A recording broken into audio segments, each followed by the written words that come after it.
Guys FB ইনস্টাতে এরকম type post আসে যে তাদের গার্জিয়ানরা মানে পারমিশন দেয় না, অ্যালাউ করে না কোথাও ঘুরতে যাওয়ার, যে পাহাড়ে গেলে তো কেউ উপর থেকে ধাক্কা দিয়ে ফেলে দিবে, যদি কেউ সমুদ্রে যায় তো কেউ ধাক্কা দিয়ে ফেলে দিবে কোনো বন্ধু বান্ধবী।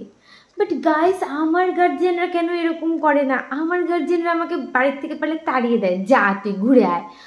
বাট বাট আমি কোথাও যাওয়ার সাহস পাই না, মানে অ্যাটলিস্ট 2-3 জন ফ্রেন্ডের সাথে তো ঘুরতে যাব। তো আমার তখন মনে হয় যদি আমি কোনো বন্ধু বান্ধবীর সাথে যাই আর সেই বান্ধবীর সাথে বা বন্ধুর সাথে আমার ঝগড়া হয়, তারপর সে যদি আমাকে পাহাড়ের উপর থেকে ধাক্কা মেরে ফেলে দেয়, বা আমি সাঁতার তো পারি না, যদি আমি সমুদ্রে যাই, যদি আমাকে সেখান থেকে স্লিপ মানে সাঁতার কাটানোর নাম নিয়ে ঝগড়া হয়েছিল আগের দিন, পরের দিন তার সাথে এরকম করে নিল, তখন কি করবো? আমি তো সাঁতার পারি না, আমি তো ভেসে চলে যাব, কই চলে যাবো আমি জানি না।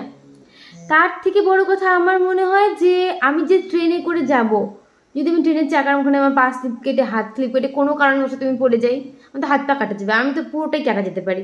এই সমস্ত ওভার থিঙ্কিং কী করে আসতে পারে আমার?